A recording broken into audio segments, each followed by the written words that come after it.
Hello and welcome to the fourth and final review of Request Month 2021. This is The Elder Scrolls Blades for iOS, Android, and Nintendo Switch, and what you're seeing here is of course the Switch version. This has been described as an action role-playing game, although the very idea is completely laughable for reasons that will become clear much later on in this video, that was developed by Bethesda Game Studios and published by Bethesda Softworks in 2020 for Android and iOS first, and then it saw release on Switch a bit later. Upon its original release, it did get some criticism for its microtransactions in particular, and the amount of timers that were on everything, but over time they made some updates and changed the way the chests worked and things like that, so now there's no more of those waiting times on just opening chests to get loot, but you still have waiting times for things like crafting items, or for constructing or upgrading the structures in the town. Aside from that, there were also some technical issues that the game launched with, and it got some criticism for, but I think people pretty much expect Elder Scrolls games and just Bethesda games in general to be completely buggy as hell, barely playable messes these days, and they just seem to give them a free pass for it, although more recently I think we've seen the limits of what Bethesda can really get away with in that regard. Anyway, point is that when the game originally launched, it had some pretty significant criticism leveled at it, and the general reception was rather mixed. It did, however, manage to make a fair bit of money for Bethesda. Apparently, in the first month of early access release, it had over $1.5 million worth of player spending,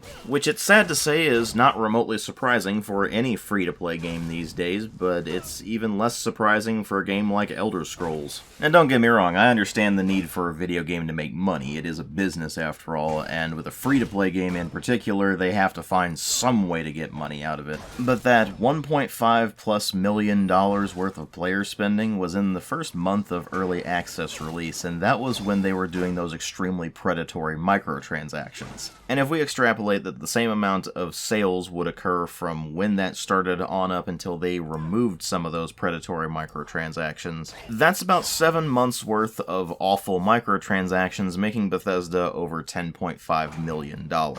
Thing is, that 1.5 million number is really the only solid number I can actually find for what the microtransactions in the game actually netted Bethesda for this, so you have to take some of that with a grain of salt, and it'd be pretty interesting to know what the sales numbers are like now, but Bethesda seems relatively tight-lipped about it, so it's kinda hard to know exactly what's going on. But at least they've dialed back on some of the predatory microtransactions, although certainly not all of them, and I will cover that during the course of the review. But suffice to say, it was interesting looking at reviews when the game came out, and even up to about a month later, because from every review I've ever seen, nobody actually finished the game. They all seem to have played the game for a few hours, got bored, decided that it wasn't worth completing the game, and then just made their videos or wrote their articles and went about their business. And while I can understand that sentiment, that's not how I roll on my channel. If I were to play the game for only a few hours, get bored of it, and then just give up on it, I would make it an MTO instead of a review. And this particular video is certainly not a my thoughts on video. It's a review. So without further ado, let's go ahead and start delving right into this thing and find out what exactly we're dealing with here.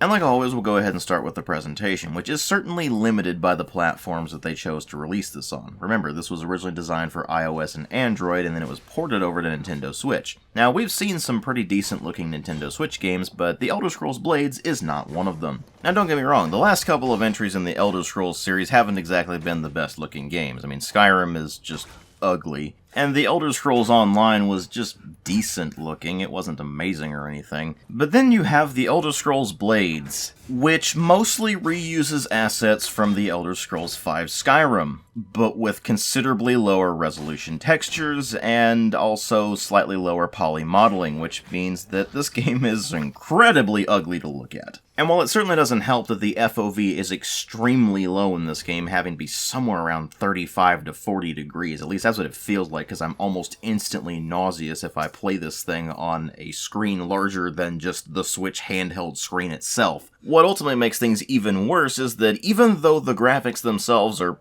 pretty awful, with a lot of pop-in on both textures and just objects themselves, and even with the environments being as small as they are, the game's performance is simply unacceptable. It's supposed to be running at a locked 30 frames per second, but a lot of the time it doesn't even manage to hit 30 frames per second. You'll occasionally see dips down to about half of that, but a lot of the time it will just constantly be dipping down from about 30 frames per second to 25 to 20, and just fluctuating pretty wildly depending on what you're looking at and how many things are on screen at once. Sometimes you'll have a ton of things on screen at once and it'll be running fine, and other times you'll have basically nothing on the screen, but it'll be chugging anyway, and you have absolutely no idea why. There's just no rhyme or reason to why the game runs so poorly. And it's especially baffling because Skyrim was released on the Switch, and even though it's running at a reduced resolution compared to the PC and console versions, it actually does run at a locked 30 frames per second, and it looks better than this, so there's basically no excuse here.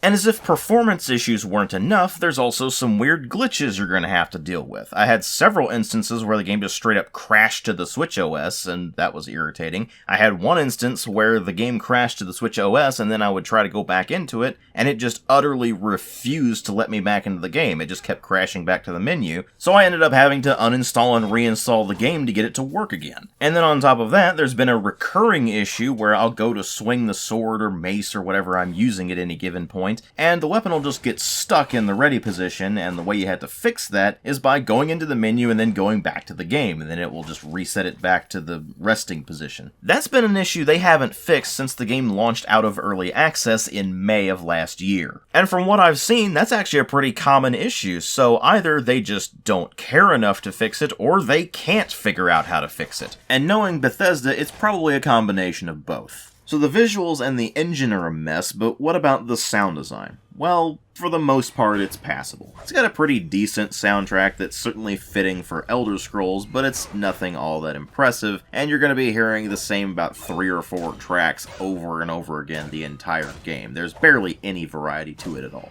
And while the music in the game is decent, it's certainly no Oblivion, Morrowind, or even Skyrim soundtrack, let's put it that way. Aside from that, the sound effects get the job done reasonably well. A lot of them are just ripped directly from Skyrim, so there's not a whole lot they can mess up there that wasn't already messed up in Skyrim. And then there's the voice acting, which mostly suffers from the same problem that all the other Elder Scrolls games to include voice acting have, which is that there's only a handful of voice actors voicing the vast majority of characters in the game. And unlike the past 2 mainline entries, the voice acting only covers some of the lines, not all of them, so for the most part you're just going to be getting no voice acting at all while you have swaths of text that you have to read. Only the finest warrior. Hey, aren't you the town champion? I've heard a lot about you.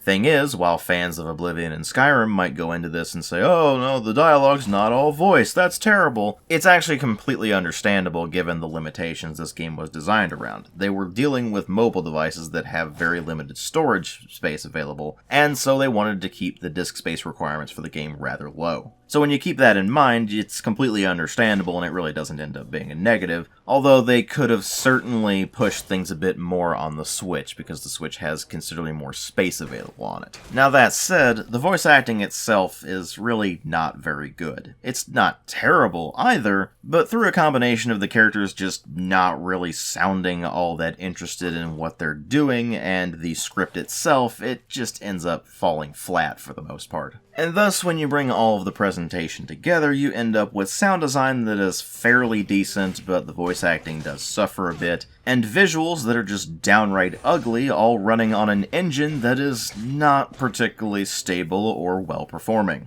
But of course, as messy as the presentation can be, what really matter here are the story and the gameplay. And the story in this takes place a few years before the events of the Elder Scrolls V Skyrim, where you play as a member of the Blades following the Great War that the Empire ultimately lost and was forced to sign the White Gold Concordat from. This of course banned the worship of Talos and allowed the Thalmor to send their agents into the Empire's territories to root out Talos worshippers, and of course course, put to the sword anybody who opposed them. The Order of the Blades has subsequently become outlaws, and thus the player character is trying to make their way back to their hometown to go into hiding, and that's where the main story of the game picks up, where the player character walks into town and finds that it is burning, that its founder's statue has been destroyed, and its Elder Scroll has been taken away. And thus the warrior, as the player character is known, sets about trying to build the town back up and also find a way to stop Selamaril, the Sorcerer King, from returning and wreaking havoc upon the world, and of course return the town to its former glory. As you set about doing all of this, there will be 7 quest lines in addition to the main quest line that you can complete. One of them is dealing with a force of goblins that have taken up residence in the area and are proving to be an absolute plague. Another one involves a Thalmor agent that has showed up in your town trying to root out members of the Blades. Another one involves your old mentor, Henrik Sevenswords, and that basically just amounts to a tutorial sequence, so it's not really much of a quest line there. There is a very brief quest line involving a Wizard's Tower where you can go to complete some challenges and get some rewards. A quest line involving fighting in the arena in various tournament battles and eventually uncovering a murder plot and trying to investigate that. A quest line involving the local monarch of the region, the Bloodfall Queen, in her efforts to curb a group of bandits that have been wreaking havoc in the region, and a quest line involving a dragon that might be wreaking havoc in the region, and you as a member of the Blades needing to try to hunt down that dragon. And you may be wondering which among these quest lines is the equivalent of the Dark Brotherhood quest line in Oblivion, basically that one quest line that is actually really worth playing and the rest are just kind of filler content. And now that I've played through every single quest line in this game, I can affirm to you that there is not a single questline in the entire game that is even remotely on the level of the Dark Brotherhood Oblivion questline. Moreover, there's not a single questline in this game that is actually even on the level of Skyrim, which is impressive, because nearly every single quest in Skyrim was go to dungeon, watch out for Draugr. Now some of that is due to the way they've designed the game. This is not an open world game, it is a mission-based game, so you will select whatever the mission you're going on is, and it will spawn you in the area and you'll have to wander around and do whatever the objectives for that mission are. And while that's understandable to a degree given that this game was originally released on mobile devices and thus was designed around their limitations, it also severely limits what they're actually able to do with the quest lines in this game. So you basically end up with 3 types of quests in this game. Go to an area and collect a bunch of stuff, go to an area and talk to people, or go to an area and slaughter either everything or one particular enemy, and if you're slaughtering one particular enemy, you're probably going to have to slaughter everything in the map anyway, because you're going to need to go through all of them to get to that. And if that's the extremely limited framework you're dealing with, then you're not going to be able to do much in terms of storytelling or making really interesting scenarios. So you end up with plot lines that have to keep things fairly simple, and that don't really go anywhere. For example, the Goblin Scourge questline, it's just a bunch of goblin hunts. You go and you kill a bunch of goblins, maybe you take a thing or two, and then you come back to town and get the next quest in the line. And then once you've completed the quest line, the guy who's giving you those quests basically just says, "Congratulations, you defeated the Goblin Scourge, now our town is safe." Even though the town has been safe the entire time because there is absolutely no mechanism in the game for your town ever being attacked by anything. It is precisely the kind of questline you would see given out as filler content in an MMO, and it just is incredibly boring. So what about the other quest lines? Well, there's the Henrik Sevenswords questline, which, as I said, is basically just a tutorial sequence, and then that goes into the Thalmor questline, so there is at least some sort of interactivity between some of the quests in this game, although the ties that these questlines have with one another is extremely minimal and never really goes anywhere. At any rate, the Thalmor questline involves a Thalmor agent showing up in your town in search of hidden members of the Blades, and thus you and Henrik Sevenswords now have targets on your back and have to try to evade the agent's scrutiny and all that.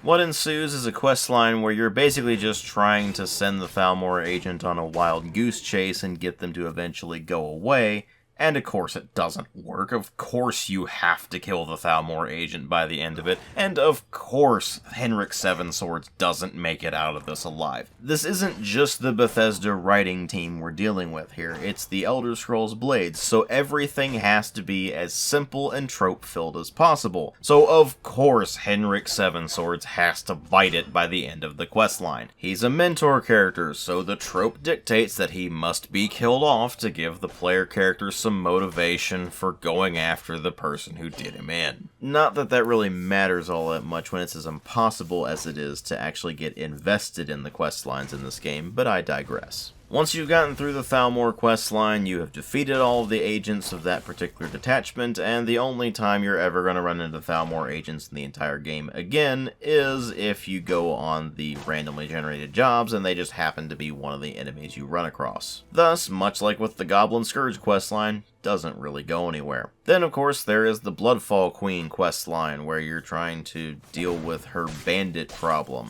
And the only really noteworthy thing that happens there is that you basically just become the Bloodfall Queen's champion, which doesn't really change anything anyway. And to make matters worse with that questline, not only does it not go anywhere, it also leaves things open in what is a clear attempt at a cliffhanger, but it's not really much of a cliffhanger when you weren't really invested in the first place. You don't even get the victory over the bandits. They actually get away from you and then give you a message saying, "We show you what happens if you mess with us," and the thing that they show you is entirely off screen and is only described to you. Said thing being that an NPC you've known for maybe 2 or 3 quests or so was killed in a fairly gruesome manner. The thing is, that kind of thing can actually work if the character that is gruesomely killed is one that you have grown to like over time, which you can't do over the course of 2 or 3 quests where you barely interact with said person. So that questline ends up being not only a bust, but also just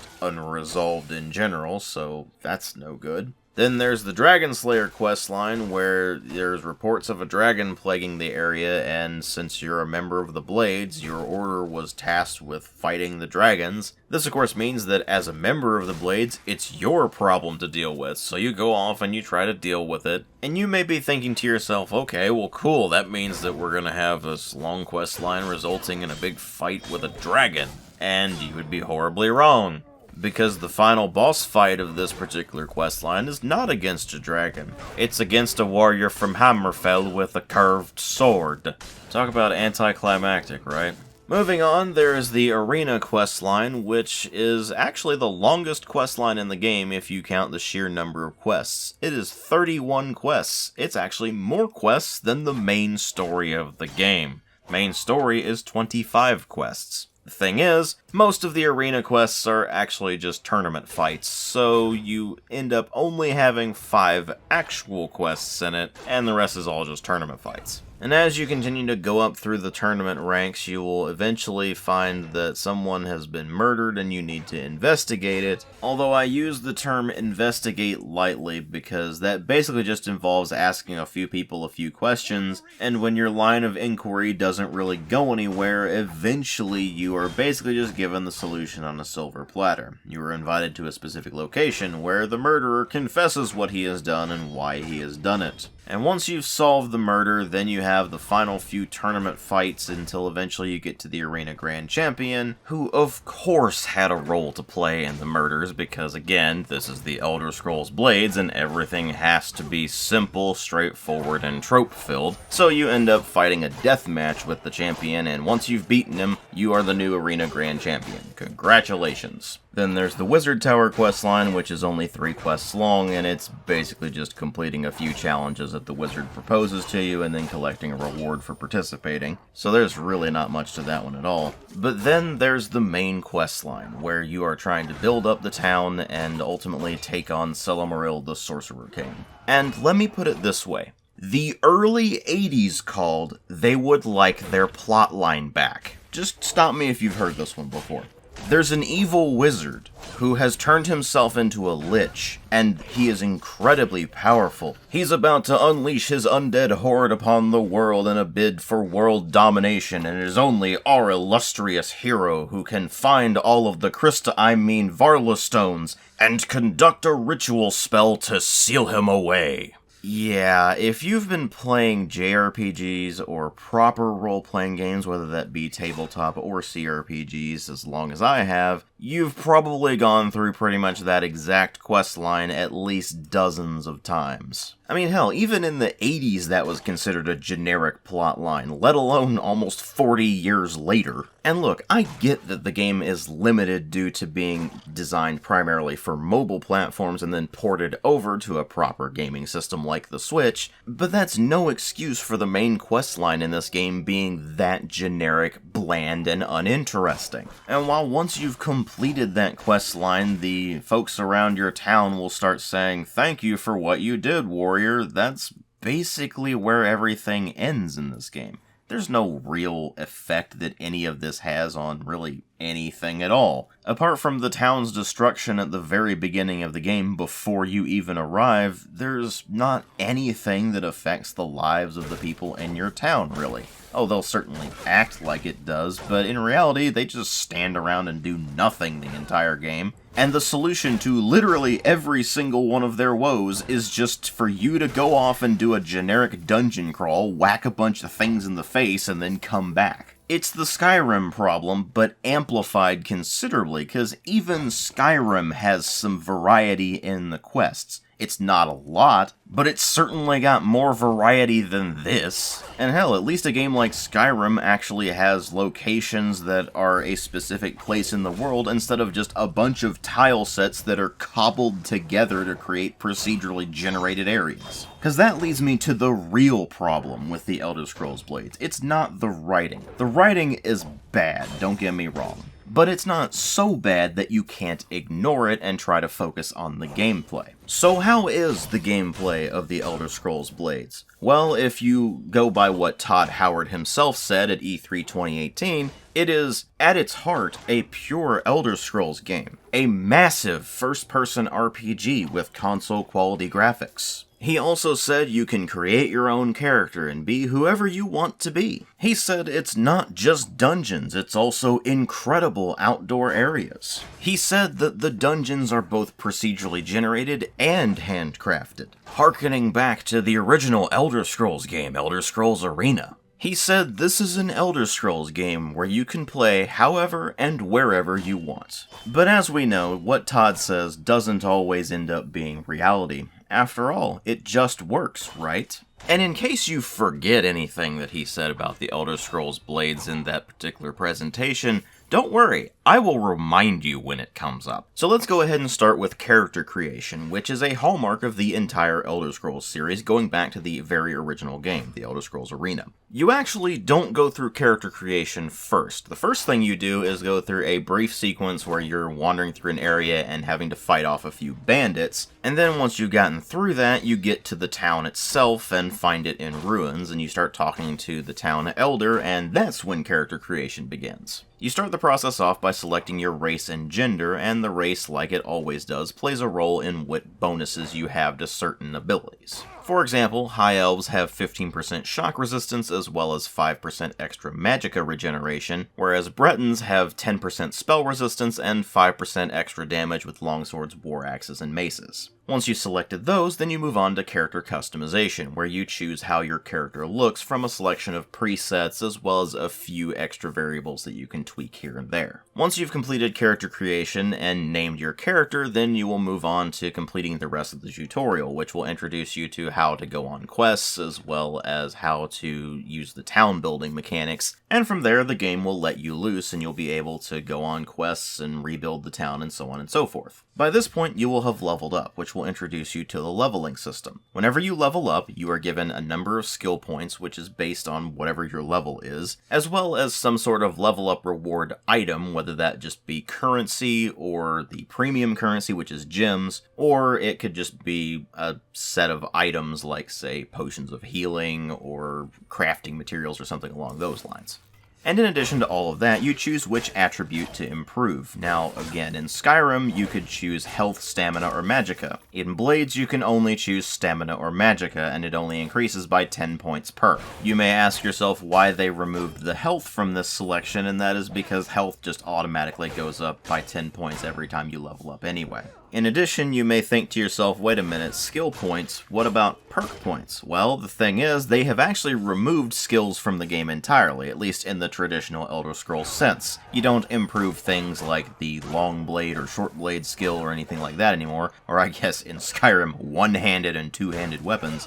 So when you get those skill points on every level up, they are used to purchase abilities in one of three trees. These are spells, abilities, and perks. Perks are all passive abilities. These are things like giving yourself matching set bonuses for armor, or unlocking higher tiers of equipment tempering, or even just things like giving yourself a bit of extra damage with certain weapons. Abilities are all special attacks. They are physical abilities that all go off of your stamina, so things like a shield bash, or being able to dodge a blow and then counterattack, or things along those lines. And of course, spells are pretty self-explanatory. They go off of your magicka, and they are things like being able to throw lightning at something, or being able to cast an absorption shield upon yourself, so you don't take as much elemental damage or something along those lines. All of these selections are organized in trees, so if you want a certain ability, chances are it's going to have a prerequisite ability that you need to get first. On top of that, all of the abilities have level requirements, so if you want to unlock an ability, it might require you to be a certain level just to get it in the first place, and if you want to improve that ability later, you will have to be a certain level to be able to do that as well. And while whatever perks you've acquired are always active, the spells and the abilities require you to slot them into one of three slots for each given type. The controls for this on the Switch are left, up, and right for your 3 spell slots, and Y, X, and A for your 3 ability slots. Each of these abilities and spells has a cooldown, and when you start a fight, they are not active, so you'll need to wait for them to become active before you can actually use them.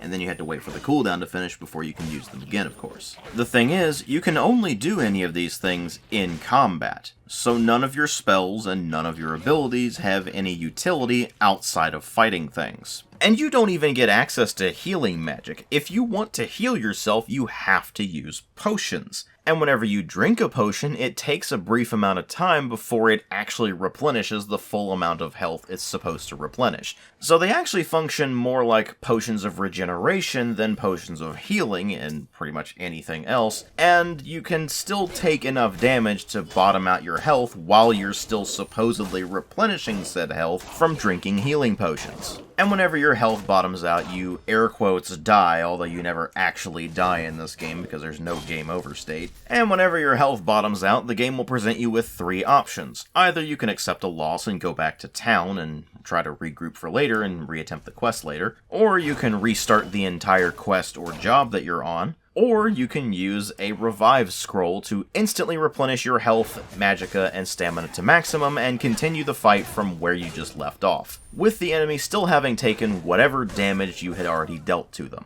And if you don't have enough revive scrolls, because the cost does go up for every single time you die in a given mission, then you can use the game's premium currency, gems, instead. And like with the revive scrolls, the cost of that does go up for every single death you've suffered as well. Now, if you're a cynical bastard like myself, you might be thinking to yourself, oh, well that's exactly where they're gonna monetize the game. They're gonna make everything so absurdly difficult that you're constantly having to spend things on revive scrolls, or just getting gems. But that's not really the case. The entire time I played this thing, which ultimately ended up being about 60 hours according to my Switch's timekeeping thing, I only ever ran out of revive scrolls once, and by the time I had gotten to that point, I actually had plenty of gems to cover the cost of revival if needed. You see, the game does give you a fair amount of revive scrolls. They tend to be quest rewards, or you might even find them in some chests here and there, and you can also get them as level up rewards, so it's not exactly super stingy with them. And generally speaking, by the time you will be running low on revive scrolls, you will probably be able to get more of them in fairly short order.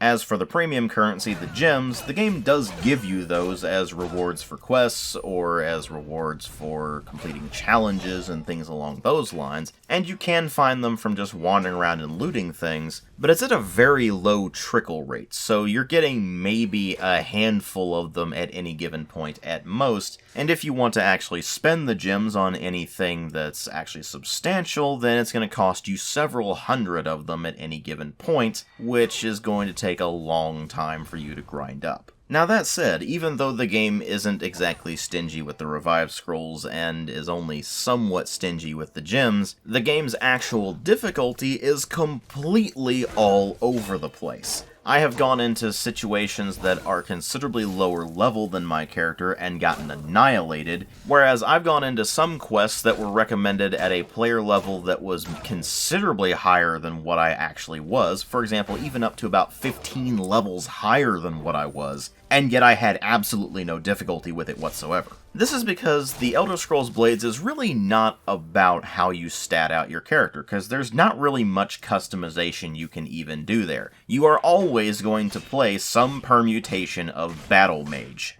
Now don't get me wrong, that's how I normally play Elder Scrolls games anyway, but as of Skyrim we saw a massive shift away from being able to specialize your character, and thus in Skyrim you became a character who could be good at literally everything and have absolutely no downsides whatsoever. In the Elder Scrolls Blades, on the other hand, the only real choice you can make is whether you want your character to be using light weapons, versatile weapons, or heavy weapons. Light weapons are things like the hand axes and daggers, versatile weapons are things like maces and longswords, and heavy weapons are all of the two-handed weapons. And after having done some experimentation with the various weapons that I was finding and the various abilities that I had access to, I found that that actually wasn't even really a choice, because the only thing that actually makes sense is to use a versatile weapon with a shield. And that is because of the way combat actually works. You see, when you go to swing your weapon, it's not simply a matter of pressing a button and then you swing your weapon. You have to hold the button down to charge up the swing, and then let go of the button to release it. And you can swing back and forth with the left and right triggers. You will notice a charging ring appear on the screen whenever you're about to swing the weapon, and if you time that right, then you will score a critical hit for considerably higher damage. And depending on what kind of enemy you're fighting, you might actually have to angle the attack a bit to be able to even hit it at all. You can use the analog sticks to bring your weapon or your shield up to block an incoming attack, and if you time it right when the enemy's animation is just about to hit you, then it will stagger them and then you can get a couple of free hits in. This is also true for enemies. If you attack them and they bring their shield or their weapon up at the right time, it will also stagger you. And while that all probably sounds perfectly fine in theory, in practice it ends up being very messy because the timings for all of these things are completely all over the place. Sometimes you will do the exact same moves in the exact same time frames and it just won't trigger properly, or you might even miss the thing entirely. And yet, no matter what, the enemy always seems to be able to get those staggers in just right, and they always seem to be able to throw their abilities at you at just the right moments to where there's not a whole lot you can do about them. The thing is, that's really only going to apply when you're fighting the larger enemies that can only take you on one at a time. When you're fighting a bunch of smaller enemies, they can attack you basically in any amount they want, and you can hit all of them with your spells, or you can attack one of them individually with your melee weapon. And those are the ones you're going to be needing to angle your strikes on in particular, because if you don't do that, then chances are you're not going to be able to hit them. It all contributes to making the overhauled combat mechanics a decent idea on paper, but in practice they are really messy and do not work very well at all. In addition to these overhauled mechanics, there's also the idea of resistances, where enemies will be susceptible to certain types of damage, but resistant to others. So the idea is that you're going to have to go into combat scenarios, seeing what you're up against, and then adjusting your loadout accordingly. And to that end, they give you a bunch of loadout slots to where you can select the specific gear you want to be using. So let's say, for example, you go into a scenario and you find that the enemies you're going to be fighting all do a lot of poison damage, but they're they're all susceptible to flame attacks, and some of them are susceptible to slashing, but others are susceptible to cleaving. Well, the idea is that you go into that scenario and you select a loadout that has armor that is very resistant to poison attacks, and you have a weapon that is capable of dishing out the damage that they're weak against. Well, if you have the appropriate weapons and armor in your loadout, you find out very quickly that fighting those particular enemies becomes downright trivial. And if you don't have gear that's appropriate to those particular enemies, you find that fighting them is considerably more tedious. Not necessarily more difficult, but definitely much more tedious, because you're going to be doing less damage to them, and they're going to be doing more damage to you, so it becomes more of a battle of attrition. And keep in mind, that's all on top of basic armor value and basic weapon damage. There's 3 types of weapon damage: slashing, cleaving, and bludgeoning, and different armors are going to be more resistant to certain types than others. But that said, your weapon still does a certain amount of base damage, and the higher that damage amount is, the more damage is just gonna go through anyway. So you find out that instead of this game being about what you stat your character out as, it's really more about what gear you have on at any given point. This is why the game's difficulty is so all over the place. You can go into a situation and be perfectly geared out for it, but way lower level than you're supposed to be, and be perfectly fine. Or you might go into a situation and be much higher level than what you're supposed to be for it, but still get annihilated because the gear you've got is not good against the enemies you're fighting. For every single quest and job, the game gives you a difficulty rating out of 5 skulls, and that is based on what level you are versus what level is recommended for that particular quest, as well as what gear you've got versus what you'll be fighting in that particular quest. You see, in the grand scheme of things, your character level really doesn't matter all that much, so basing the difficulty of a quest off of a level is pretty absurd in this particular game. It's really about whatever you've decked yourself out in. Now obviously your character level does play a part in that, because as you continue to level up, you'll gain access to better and better equipment, because of course all of the gear in this game is level gated, so if you want to get, say, ebony equipment, you have to be at least level 33 to be able to use it. But at the same time, the loot you're finding in all of these quests isn't necessarily going to be appropriate for your level. For example, when I was finishing up the game, I maxed out at level 36. I was fully decked out in enchanted ebony armor, but that wasn't because of loot that I found. It was because I had to go and specifically buy it from the blacksmith and then upgrade it through the enchanting and the tempering systems. This is because the loot I was finding was a random smattering of things that were not remotely appropriate for my level. I was finding things that were still made of iron and steel. That's level 1 material, and I completely outclassed that even if you completely maxed it out about 20 levels prior to when I was still finding this stuff. Now sure, you might still get insanely lucky on a loot drop and find something that is actually good, but it is the exception and not the norm. This means that for the most part, you're going to have to rely on the crafting system and the shops in order to get gear that is actually appropriate for your character level. So how do you do that? Well, first you have to go into the town and build a forge and build an enchanter's tower. Then as you continue to level things up, you will eventually be able to upgrade those structures to produce and upgrade the higher tier materials. And this is as good a time as any to talk about the town building system because it plays a vital role in this process. You see, in order for you to be able to upgrade your structures, you need to have your town at the appropriate town level. How do you increase your town level? Well, you get a resource called Prestige, which is basically just town experience, and you gain this prestige by building and upgrading structures in the town, as well as constructing or placing decorations. Now, in the case of the decorations, the prestige bonus is only for the first time you place whatever that item is, so if you want to move it somewhere else instead, it doesn't give you additional prestige for doing that. And while placing decorations and especially building and upgrading structures are your primary methods of gaining prestige, you can also get it as a reward for certain quests in the game as well. The thing is, constructing and upgrading anything in this game requires resources. In the case of buildings, this is stuff like lumber, limestone, bronze, copper, as well as occasionally marble, depending on what the structure is and what style of building you've put it in, as well as the game's universal currency of gold, which you use for pretty much everything in the game. And as you might expect, you will be starving for resources throughout the vast majority of the game, and this is precisely where the monetization comes into very sharp focus. Because with the exception of certain very special materials, you can use gems as a substitute for materials. So if you don't have quite enough to be able to construct something, or to be able to craft or upgrade an item, then you can use gems to make up the difference. And once you've started one of these processes, you're going to notice that it's on a timer. Now, these start out to be fairly short timers, like say building a structure starts out as about 15 minutes. That's not that big of a deal. But as it continues to get higher and higher level, that time will increase to 30 minutes, 1 hour, multiple hours, until eventually you are dealing with multiple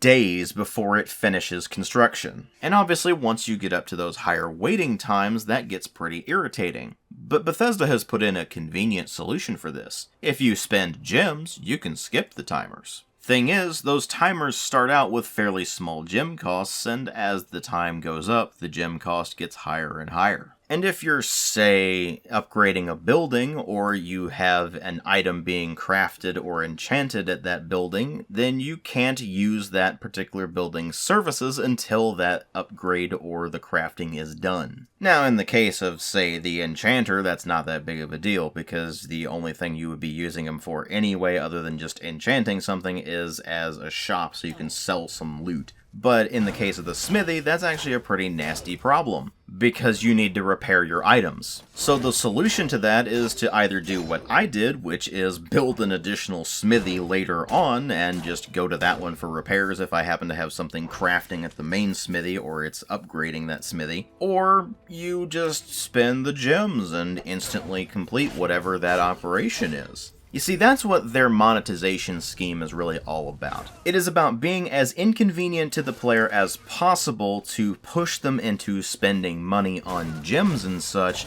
without going so far that they'll just stop playing the game entirely. And don't get me wrong, I understand the need for a free-to-play game to make money, but this is an obnoxious and outright scummy way of going about doing it. Now sure, you can play through the game entirely free if you really want to. I'm proof of that. I played through the entire game without spending any money at all. The only time I ever spent gems, it was with gems that I had earned from quests or jobs or things like that, just playing the game normally. But that took a lot of grinding. And if you followed my channel for a while, you know that I absolutely despise grinding in any game that I ever play. So how did I manage to force myself all the way through the Elder Scrolls Blades? Well, to put it quite simply, the grinding that you do in the Elder Scrolls Blades is on a fairly short timetable. Whenever you go on a quest or a job, it's really only going to take a few minutes to complete, maybe 5 to 10 minutes at most. So what I would do is whenever I wanted to upgrade a structure or build something or craft something, I would set that thing in motion, and if it was a relatively short time frame for that particular construction or crafting item, I would just go and play through a couple of quests or a couple of jobs and then come back and retrieve the thing. If it was longer, I might still go and do a couple of jobs and quests, but then I would just turn the game off and set it aside to let the timer expire. You see, this is where my method of playing video games actually really shines, because I don't do what most people do. I don't go and play through one game from start to finish in fairly short order. I will start a game, and then I will get to a certain point where I set it aside for a while, and then I will come back to it later. That may not necessarily be very efficient, but when a game like this comes along, it's actually a pretty big benefit, because I can just set this thing aside for however long it needs to do whatever it needs to do, and then I can go back to it once all that's completed. It also probably helped that a lot of the time I spent with this game was in the handheld mode, whether that be when I was just waiting on other things to finish, or I just needed something to occupy my mind while I was evacuating waste. I'm not entirely sure that's what Todd meant by playing wherever and whenever you want, but it worked well enough for you to get this review out of it at least. But here's the thing, even trying to play this game in short controlled bursts, you're still going to be at the mercy of the RNG, and the RNG in this game hates you. There's no other way of saying it. The loot drops are terrible. As I already mentioned, you will constantly be getting loot that is considerably lower level than whatever is appropriate for your character level. And that goes for all of the loot you find, whether it be gear items or even crafting materials. You will constantly be finding lower level crafting materials that are even remotely useful to you, and there's only one thing you can do with those, which is sell them. And sure, that'll net you a bit of gold that you can spend on other things, but when you're, say, in need of some malachite ingots and the game is just constantly giving you items that are of no use to you, so you have to sell them, or you're just getting a bunch of silver or steel ingots instead, it doesn't really do you much good. And thus you might find yourself spending gold on things in the smithy so you can deconstruct them for the crafting materials and then upgrade the things that you already have. Or maybe you're trying to craft something else, it just depends. At higher levels, this game becomes very inefficient, and it very quickly starts to push you towards spending money on, say, the crafting bundles, which will give you a bunch of materials that you can actually use. It's ultimately a pretty frustrating gameplay loop, especially when you consider that the actual gameplay that this game has, other than simply walking around and messing around with menus so you can construct or craft things, is just combat. You just go into an area, which is always procedurally generated, even though supposedly a lot of these are handcrafted. You're only ever going to see that in quests, and it's only going to be some of the areas that really stand out compared to others, and they barely even stand out, by the way. So for the vast majority of the game, you're just going to be wandering through the same exact looking forests, the same exact looking caves, the same exact looking ruins, and the same exact looking castle or dungeon structures. And you are going to be fighting the same spiders, and goblins, and trolls, and bandits, and liches, and wights, and so on and so forth, over and over and over again, with basically no real variety. You don't even really get some good boss fights in the game. I mean, sure, there's a couple of fights against dragons, but they're really not that challenging, and when you actually get to proper boss characters, they really just end up being slightly beefed up versions of the standard enemies you've been fighting the entire time. I mean, to give you a prime example, the final boss of the game is just a lich. I mean, sure, he's named Selamaril the Sorcerer King, but he just does the same exact things that the other normal liches do. No unique boss mechanics, no interesting special moves that only Selamaril can do. Nope, just a normal lich with a bigger health pool than usual. And the only thing that really sets it apart from a procedurally generated job that ends in a fight against a particular lich is that there's a very brief cutscene that just has the Sorcerer King saying how you can't possibly stop him, ha ha ha ha, and then you proceed to beat the living crap out of him. It is extremely anticlimactic. And as if it weren't bad enough that the quests themselves, the ones that are supposed to have some sort of story around them, are almost completely indistinguishable from the jobs, which are the procedurally generated weekly and daily quests that you get, the game's method of giving you these quests is rather clunky. You only get them one at a time, and that time is loading in the town itself. So, let's say you complete a quest for a particular quest giver, and then they're supposed to give you another quest after that. Well, you'll complete the quest, you'll talk to them for a bit, and you'll find that you're not able to get the extra quest from them. At least not until you do some other activity that requires you to load out of the town and go do something else for a while and then come back to the town. Once you're back in the town after that, then the quest will become available at that particular NPC, at least some of the time. Sometimes it requires you to be a certain level before the quest will even become available in the first place, so if you manage to hit that point, then you're going to have to go and do a bunch of grinding in order to get yourself up to the appropriate level for that quest to become available. But that only happens with some of the quests and not others. It's a really weird way of handling when quests become available and why they're available, and it just ends up being a really awkward mess all around. Regardless, however, when you don't have quests available or the quests are too difficult for you to be able to accomplish, you're going to have to rely on the procedurally generated jobs in order to get the experience points you need in order to level up, as well as additional gear items to potentially replace things that you have, unless of course you end up getting loot like I did, which is all completely useless to you. Or you'll be doing those jobs in order to make the actual quests become available, or you'll be doing them just to get resources that you need in order to craft things. You really can't avoid the grind, and while they do try to give you something vaguely resembling variety in the sense that some of these jobs and some of these quests have secret areas that you can find, which are all going to be painfully obvious in the procedurally generated areas because there's only a few places they can occur in any given tile set, but these might give you an extra boss type enemy to fight, or they will give you a bunch of extra loot to mess around with, and that does add something to these levels at least, but it's not saying much when the levels themselves are the same ones you've been doing the entire game.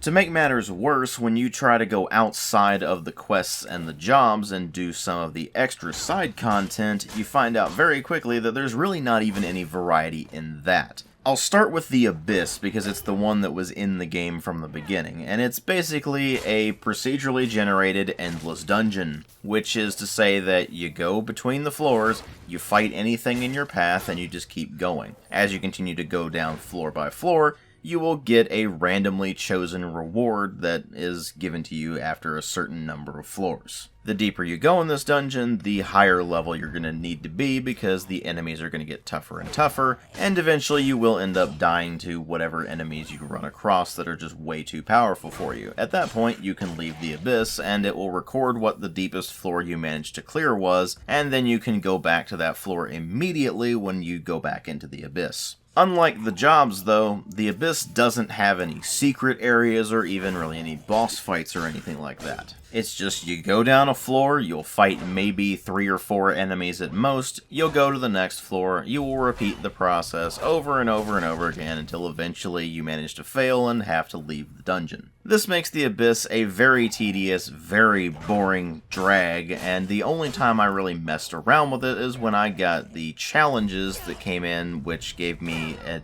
amount of gems if I completed a certain number of Abyss floors. So that particular mode is a bust, but what about the events, which are timed in the sense that they will occur for a certain number of hours and then it will switch over to a new event, and along the way you can earn sigils in order to spend in the sigil store in order to get yourself maybe some unique gear which costs an exorbitant amount of sigils in order to get, or just some extra crafting materials or some weapons and armor of assured enchantment so that you'll get bonus enchantments whenever you go to enchant whatever that item is. Well, the simple fact of the matter is that these are all procedurally generated, which means that they're basically the same exact thing as the jobs, which you can repeat at higher difficulty tiers in order to get additional rewards of sigils and, of course, whatever the other bonus item you're getting out of them is. The only thing other than the tiered difficulty and the sigil shop that sets the events apart is that they all have specific parameters. So, for example, you'll go into an event,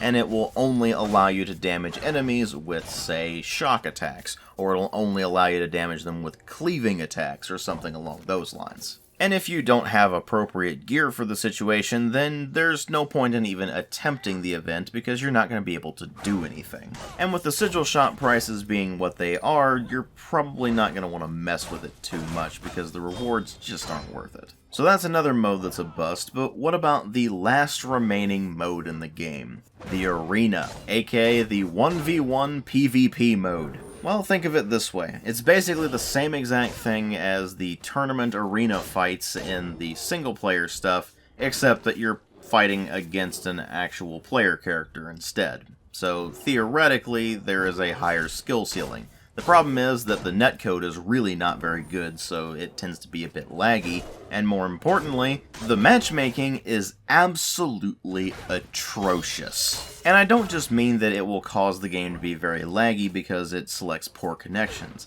I mean that it has absolutely no provisions whatsoever for player skill or player gear or player levels. So you'll be pitted up against people who are dramatically lower or higher levels than you, and with dramatically better or worse equipment than you. And whenever that happens, it is so one-sided that it is downright pathetic. For example, I have a clip here of when the game threw me into a match against somebody who was so much lower level and with such worse gear than I had that they basically couldn't do any damage to me at all. I also have a clip here of me going up against somebody who was much higher level than me, and while I could do some damage to them, because of some weirdness with the connection and the gear that they were using, they were able to utterly annihilate me. The matchmaking is simply so bad that your chances of getting into an even match in the arena are basically non-existent. Meanwhile, going up against somebody who's better leveled than you, and of course with much better gear than you, is incredibly frustrating, and going up against somebody who is dramatically lower level than you and with much worse gear than you just ends up being so one-sided and pathetic that if you're not a complete asshole, you're gonna feel bad for them. And thus the arena mode ends up falling into a self-defeating loop. A person will go into it, they'll get completely curb stomped because the matchmaking is garbage, and then they will just say, oh, well, the matchmaking's garbage, there's no point in even bothering with the arena mode. They'll stop playing the arena mode, and then the pool of players in the arena mode gets smaller, so it has to match you with somebody who's tougher. There's no winning in a scenario like that, so the arena mode is even more of a bust than the Abyss and the event modes are.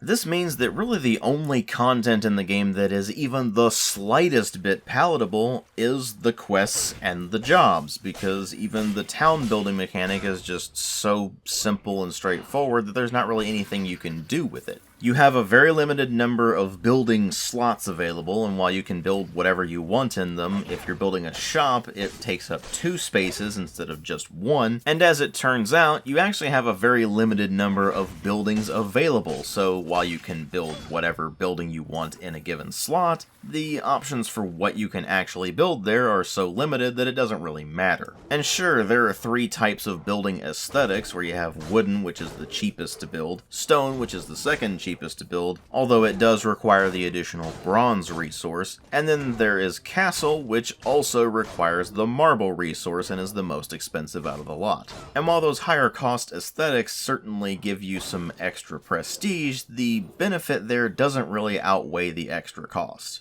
And even on top of that, you can't even really decorate the town in a way you really want to. You only have a limited number of decoration slots, and most of the better looking decorations are of the larger slot types, of which the town has considerably less. And of course, if there's a decoration you want to craft, then you're going to have to build the workshop, and you're going to have to upgrade that workshop to get to the point where you can produce whatever the decoration you want to produce is. Or, you know, instead of grinding all of that out and wasting all of that time just to produce some decorations for a town that basically nobody's going to be able to see unless they're in your guild, for which there's really not much point because the only true benefit you get from that is being able to go to other people's towns and buy things from the shops there. You can just go to that handy dandy shop and spend your cash or your gems on whatever random crap is in there. And even if you are someone who's trying to avoid that shop as much as possible,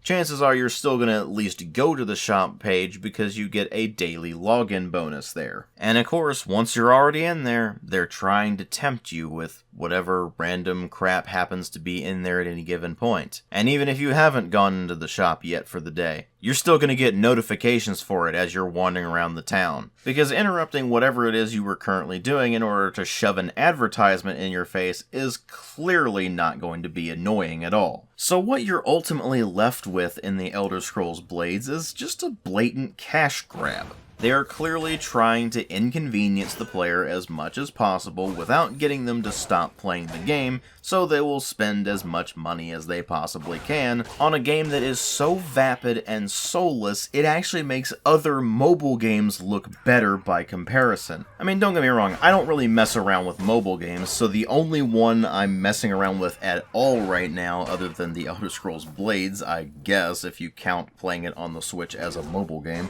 but I digress. The only other mobile game that I'm messing around with at the moment is Fire Emblem Heroes, and I don't even really do much with that thing. I'll just hop into it, get my daily login bonus, and then occasionally I'll summon some heroes just to see what random heroes pop up, and I don't spend any money on it or anything like that. But even that game has considerably more care and effort put into it than the Elder Scrolls Blades does. And Fire Emblem Heroes is a friggin' gacha game, complete with the annoying stamina system where if you play the game too much, then you have to set it aside and wait for your stamina to replenish. But you know what? It actually has a story that isn't just, "Evil wizard has shown up, hero must destroy wizard." I mean, its story is incredibly stupid anime gacha game BS, but it's better than what's in Blades, and that's saying something. At least it has actual animated cutscenes where effort was clearly put into it. It's got gameplay that is reminiscent of Fire Emblem, even though they could have completely phoned the entire thing in, no pun intended. And there's not even any pretense with Fire Emblem Heroes. It knows exactly what it is and makes absolutely no attempt to pass itself off as anything else. Meanwhile, Elder Scrolls Blades was described as a pure Elder Scrolls game. In what universe is this a pure Elder Scrolls game? It plays basically nothing like Elder Scrolls. There's no world to explore. You can't just go wandering around and find interesting things. You just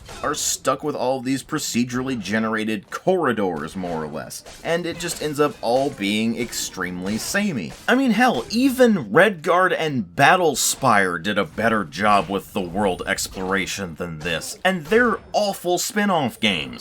You can't play any character you want to play. There's only the ability to play a battle mage like everyone else, and unless you use versatile weapons and shields, you are actually putting yourself at a disadvantage, because shields will reduce incoming damage, and of course two-handed weapons won't, and of course the light weapons do minimal damage, so you'll want to stick with the versatile weapons because they do a decent amount of damage while also still being able to attack pretty quickly. The entire Abyss mode is lazy and pointless. The jobs themselves get extremely repetitive extremely quickly, as do the quests. The arena mode is just a complete disaster, and the events are basically just jobs but with extra strings attached. And the entire time you are having to deal with the game constantly forcing you to grind out materials, grind out levels, grind out gear, grind out the town structures and the town upgrades, all while being at the mercy of RNG loot drops that are completely biased against whatever is appropriate for your level, and being constantly accosted by advertisements for things in the cash shop, because that's what this game is really all about. It's not about being an Elder Scrolls game. It's not about being a good game. It is about nothing more than being an absolutely lazy cash grab. And as a result, I cannot give this thing anything higher than a 1 out of 5. And while my expectations for this game were pretty much as low as dinosaur bones, they still managed to go even lower than that. I am legitimately impressed that they managed to make an Elder Scrolls game this bad. Because you know what? Even Battlespire and Redguard were not this bad. Skyrim has got nothing on this game. And if this is what a pure Elder Scrolls game is, then there is absolutely no hope whatsoever for the Elder Scrolls series. Thanks for watching. And if you like the kind of videos I make, then please consider supporting the channel on Patreon. If you can't afford to or don't want to, that's fine, I understand, but the option is there if you're interested. Thanks again for watching. Thanks again for bearing with me during all the delays and such that happened throughout Request Month. I really do appreciate you bearing with me on all that. And I will see you all in later videos, hopefully of games that are considerably better than this.